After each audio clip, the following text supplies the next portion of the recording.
It's it's a very political kind of, and sort of a slightly radical thing that he's suggesting. But it's, you know, a Franco Berardi, he's paraphrasing Franco Berardi. And I did actually try and find this conference, found the link, but couldn't actually understand what was being said because it was such a poor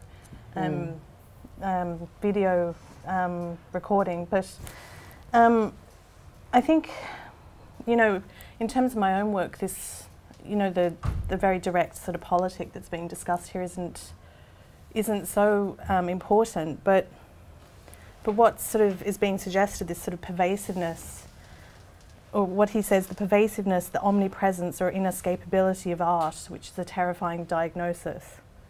You know, so I'm thinking about that in terms of, you know, that I suppose in a gallery or a forum for displaying art, that any form, object, activity, etc., can be placed there, and we understand it to be art, but also that activities and things outside those forums can also be claimed as art, and it doesn't even happen, sort of, doesn't have to happen at, you know, there's no spatio or temporal sort of restriction on that. It can happen retrospectively, that these claims can be made at the time or retrospectively.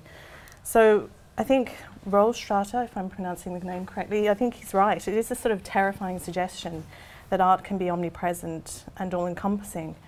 But so the interest for my own practice in that sort of lies in what this omnipresence or inescapability means for objects, and particularly for art objects.